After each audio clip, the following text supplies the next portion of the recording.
네, 반갑습니다. 오늘 저는 혼돈의 시대와 빛의 아들들이라는 제목으로 하나님께서 우리에게 주신 영적 인사이트를 전달하고자 합니다. 사랑하는 성도 여러분, 오늘은 오순절로 11번째 주일입니다. 하나님의 큰 구원의 역사가, 하나님의 구속사가 우리를 통하여 확장되고 있고 또 이루어지고 있음을 믿으십시오. 하나님께서는 언제 어느 때나 남은 자를 통하여 역사하고 계십니다.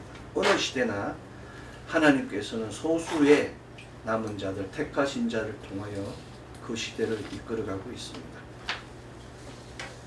그럼에도 불구하고 세상은 밝아지는 것이 아니라 점점 더 어두워지고 또 하나님의 그 창조 질서 가운데 있는 것이 아니라 혼돈의 시대로 나아가고 있습니다. 지금 여러분은 이 혼돈의 시대를 어떻게 헤쳐가고 계십니까? 혼돈이라는 것은 마구 뒤섞여 있어서 갈피를 잡을 수 없는 때를 가리킵니다. 혼돈은 마구 뒤섞여 있어서 갈피를 잡을 수 없기 때문에 규범과 질서가 없음을 가리킵니다. 규범과 질서가 없는 혼돈의 시대는 길을 잃은 세상이며 지도자가 없는 세상이며 각기 소견대로 행하는 사사기의 시대와 같습니다. 요즘 우리 사회가 그런 사회인 것 같습니다. 갑작스런 시청 앞 참사 사건에 이어서 은평구의 그 일본도 참회 사건, 코로나의 재유행, 폭우와 폭염 등은 대한민국을 더 큰 혼돈으로 인도하고 있습니다. 도대체 왜 이러한 일들이 반복되어 일어나고 있는 것입니까? 도대체 왜 이러한 불행들이 사람들을 힘들게 하는 것입니까? 이것은 이 혼돈의 세상, 이 흑암의 세상을 제어하고 목자 없는 양같이 연약하고 불민한 영혼들을 가르치고 영적 세계로 인도해 줄 사람이 부족해서 세상은 그렇게 힘들어하고 또 힘들게 되어가고 있습니다. 따라서 우리 모두는, 우리 하늘 동네 주민들은 모두가 가슴치며 통회하며 목자 없는 양같이 연약하고 불민한 영혼들을 위하여 기도해야 됩니다. 우리 모두는 그들뿐만 아니라 이 땅에 있는 모든 민족과 모든 가난 영혼들을 위하여 기도해야 합니다. 그것은 바로 우리가 빛의 아들들이며 낮의 아들들이기 때문입니다. 그것이 바로 우리 빛의 아들들, 낮의 아들들이 해야 할 일입니다. 하나님께서 우리에게 주신 사명은 어둠을 밝히고 상처받은 영혼들을 치유하는 것입니다. 그것이 빛의 아들들이 해야 될 일이고 빛의 아들들의 모임인 신앙공동체, 교회가 해야 할 일입니다. 그것이 바로 하나님께서 우리를 부르신 소명이며 우리가 받은 사명입니다. 그런데 왜 도대체 이러한 불행들이 사람들을 힘들게 하는 것입니까? 모든 인간은 이런 불행과 제약이 넘치는 혼돈의 시대가 임하면 세상에 대하여, 사람에 대하여, 하나님에 대하여 의문을 갖게 됩니다. 모든 인간은 불행이 넘치는, 제약이 넘치는 혼돈의 시대가 되면 왜 의인이 고난받으며 왜 악인이 형통한지에 대하여 고민하게 됩니다. 모든 인간은 이 불행과 제약이 넘치는 혼돈의 시대가 임하면 자신의 존재와 존재 현상에 대해서 탐구하며 각종 미신과 종교에 빠지게 됩니다. 불행이 넘치는 혼돈의 시대는 사회를 정화하고 영혼을 인도하는 교회가 힘을 잃어가고 있음을 예표합니다. 불이 꺼져가고 있습니다. 이것은 다시 말씀드리면 죄악과 불행이 넘치는 혼돈의 시대에는 하나님의 나라가 어둠에 의해서 잠식되고 침노당하고 있음을 가리킵니다. 베드로는 건신하라 깨어라 너희 대적마귀가 우는 사자와 같이 두루다니며 삼킬 자를 찾나니라고 베드로전서 5장 8절에서 경계의 말씀을 던졌습니다. 이것이 바로 우리가 사는 세상입니다. 사단마귀에게 내어준 바 된 우리가 살고 있는 푸른별 지구, 사단마귀가 특별히 관리하는 그 특별 구역이 바로 우리가 사는 현세인 것입니다. 사단마귀가 점령한 푸른별 지구는 대적마귀가 우는 사자같이 두루다니며 산길 자를 찾는 어둠이 짙은 그런 제약된 세상인 것입니다.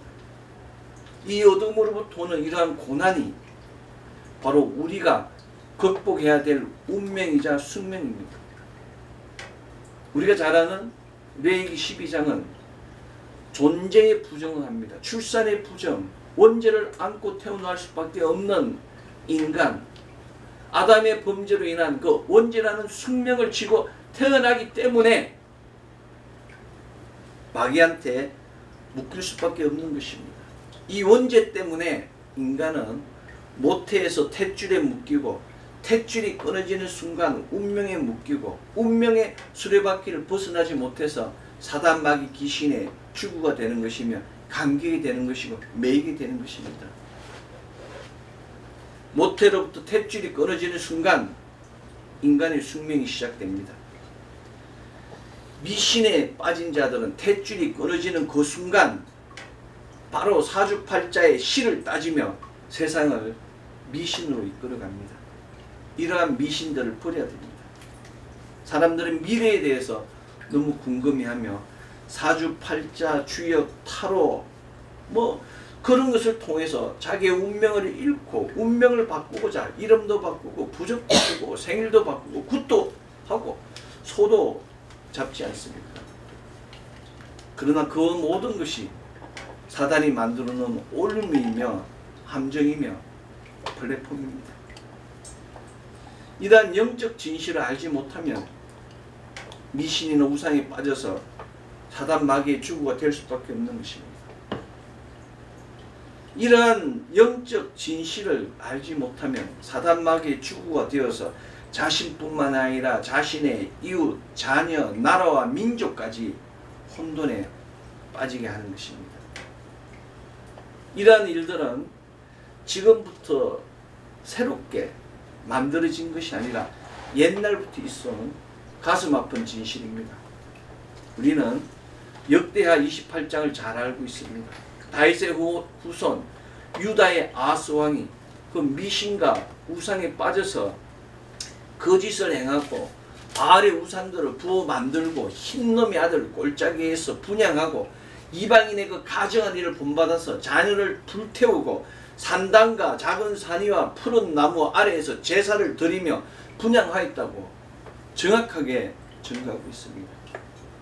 대하 28장의 마지막은 바로 오늘 구약성서 본문 역대하 28장 24절 25절 아스가 하나님의 전의 기구들을 모아 하나님의 전의 기구들을 부수고 또 여호와의 저 문들을 닫고 예루살렘 구석구석마다 제단을 쌓고 유다 각 성읍에 산당을 세워 다른 신에게 분향하여 그의 조상들의 하나님 여호와를 진노하게 하였다고 기록하고 있습니다.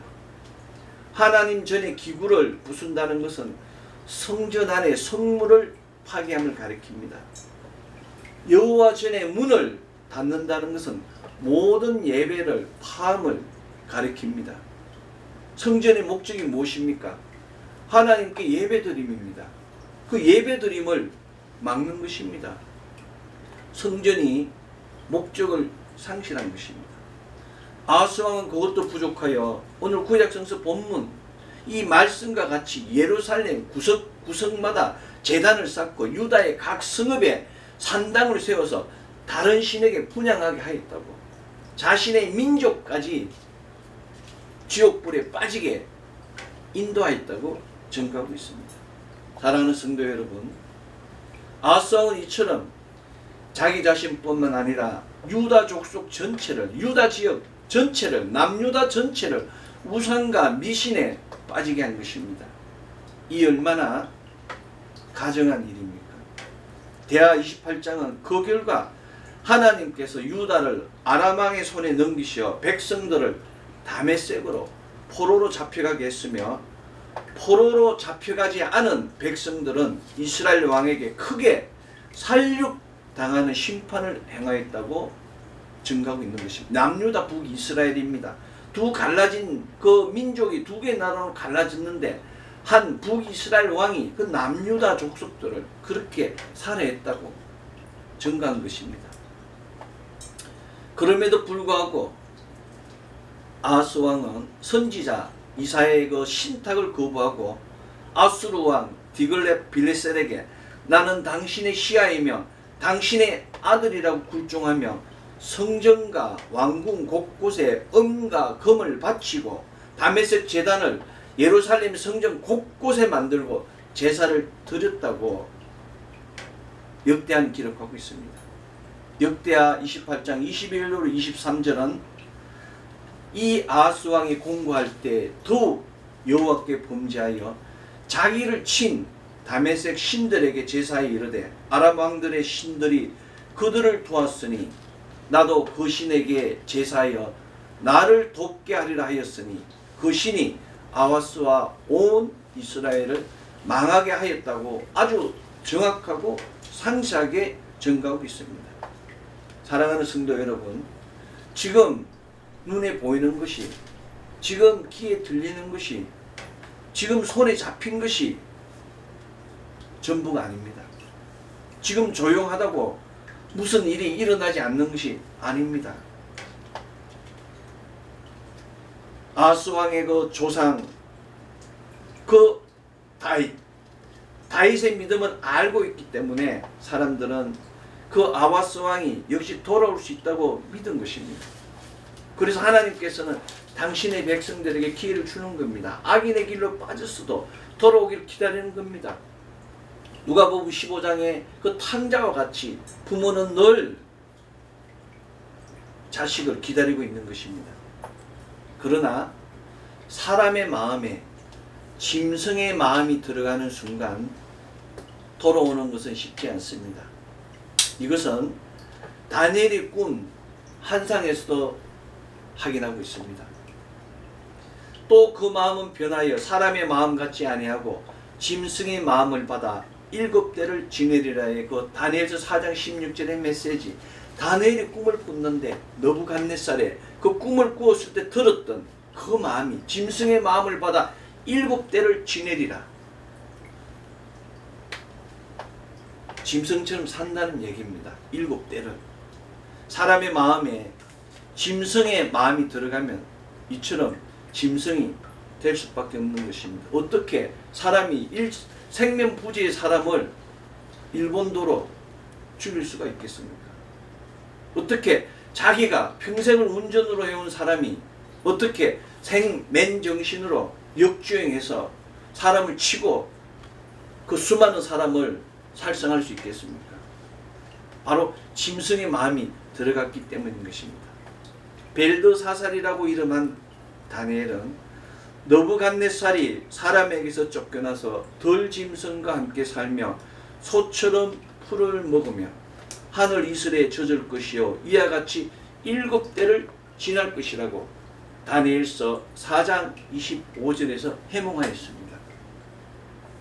그 결과 이 일이 나 느부갓네살에게 응함으로 내가 사람에게 쫓겨나서 소처럼 풀을 먹으며 몸이 하늘 이슬에 젖고 머리털이 독수리 털과 같이 자랐고 손톱은 새 발톱과 같이 되었도다고 다니엘서 4장 33절은 기록하고 있습니다. 하나님께서는 이처럼 범죄한 사람 반드시 죗값을 치르게 합니다. 땅에서 치르지 않으면 하늘에서 더 큰 죄의 심판을 받게 하는 것이 하나님의 법칙입니다. 다행히 느부갓네살 왕은 땅에서 가볍게 죗값을 치른 것입니다.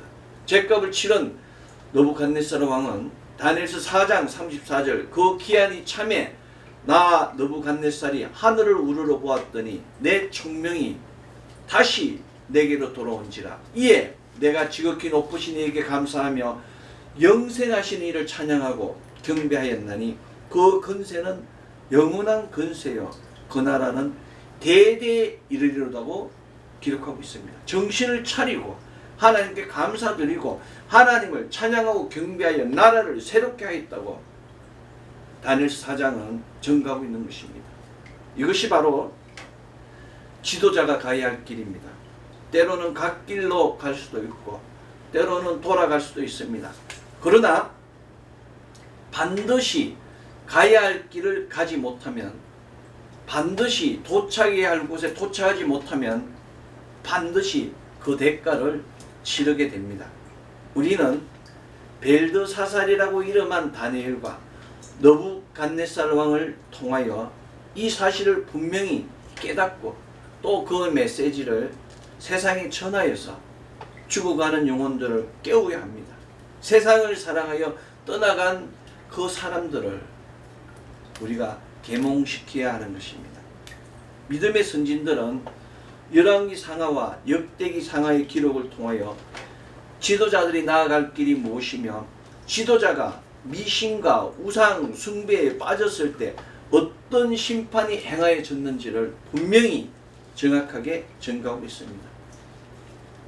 우리는 오늘 신약성서 본문 데살로니가전서 5장 5절로 6절 너희는 다 빛의 아들이요 낮의 아들이라 우리가 밤이나 어둠에 속하지 아니하니 그러므로 우리는 다른 이들과 같이 자지 말고 오직 깨어 정신을 차릴지라의 말씀과 같이 빛의 아들이며 낮의 아들임을 명심하고 세상 곳곳에 퍼져 있는 미신과 우상을 파해야 합니다.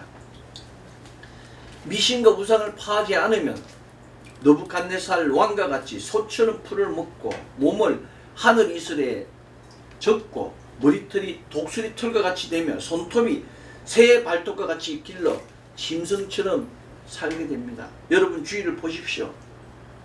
짐승처럼 사는 사람이 있는지 없는지 여러분이 눈이 열리면 분명히 보게 될 것입니다.